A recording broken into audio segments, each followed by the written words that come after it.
So this is our first experiment for our Group 121 project, and I'll make this fast because we don't have too much time for this project, but here we have a ramp sitting on top of a dog box with an incline of 7.3 degrees, and then we have this block of wood and a hook which has a weight of, or well, a mass of 1.8 kilograms, and connected to this hook we have a string which provides a tension force trying to pull the block up the ramp. This goes over a hopefully frictionless slider here and is connected to a bucket down here, which is off the ground, as you can see. I will be filling this bucket with water soon so that we can calculate the tension force and hence find the coefficient of friction. Here I'll just start filling up the bucket and I'll just wait for the block to move.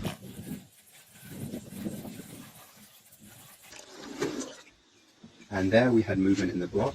So now I can get down to weighing this bucket filled with water, and then we can start with the calculations. Okay, so now it's time for the calculations. So first we need to establish all the forces on the wooden block, and to do that we need to establish the tension force. And this can be done by isolating the bucket here and simply saying that because it is in static equilibrium, the forces in the y direction are equal to 0, and therefore the tension force acting upwards is equal to the weight force, which is just the mass of the bucket of water times the acceleration due to gravity. So tension equals mvg. I've also drawn a free body diagram of the block here. So we are on an incline of 7.3 degrees as previously stated in the experiment, and then we have our tension force acting upwards as I just calculated. Because the block is trying to be pulled upwards, the friction force acts against this movement and so acts down the slope.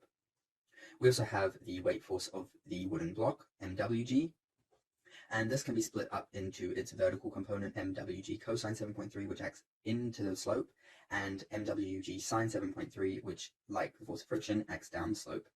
And then, of course, we have our normal force acting upwards. And for the calculations, I have used a rotated coordinate system, so y is up this way, and x is this way. First, we can say that since it's not moving up or down in the y direction, the sum of the forces in the y direction are equal to 0, and therefore the normal force here is equal to mwg cosine 7.3, so it's just equal to the component of the weight force in the y direction. We also are trying to find the coefficient of static friction at the point of impeding motion, which also means that the forces are still equal to 0. There is no motion yet. So we can also say the forces in the x direction are equal to 0. And we also can find out that the force of friction is just the coefficient of friction times the normal force, which we worked up here. So saying that the sum of forces in the x direction is equal to 0, so we have the tension force minus the force of friction down the slope and minus the horizontal component of the weight force is equal to 0. And doing a little bit of algebra, a little bit of rearranging, we find that the coefficient of friction is equal to mb minus mw sine 7.3 over mw cosine 7.3. Notice that the gravitational acceleration isn't in the equation anymore. This gets cancelled from the top and the bottom of the formula for coefficient of friction, so we don't need to worry about that anymore. I didn't explain that after the experiment, I quickly weighed the bucket of water and got a value of 1.3 kgs, and as stated before, the block of wood has a mass of 1.8 kilograms. And so subbing this into the equation, we get the coefficient of friction is equal to 1.3 minus 1.8 sine 7.3 all over 1.8 cosine 7.3, which equals this lovely number here, 0.6. And just for extra measure, I searched up what the coefficient of friction between two pieces of wood is, and that is 0.55, and 0.6 and 0.55 are pretty similar values, I'd say, and so it seems like a reasonable value. So this is the explanation for our second experiment for our 121 assignment. So as you can see, I've drawn a free body diagram of our Jenga structure here, and what we're trying to prove is that the resultant of all these Jenga blocks is directly above the reaction force from the table. And what this means is that there won't be any perpendicular distance from the reaction force to the resultant, and therefore there won't be any moment.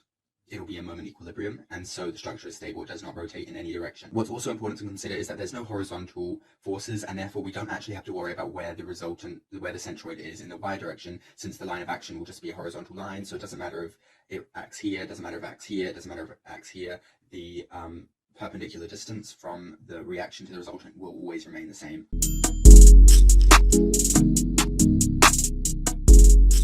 Okay, so the centroid should be going down through this block over here. So even if I take this one out, it should still stand up. Okay, here we go. And so what I've done is I've just measured up the distances from this point down here, the origin 0, 0, to our individual weight forces of all our Jenga blocks.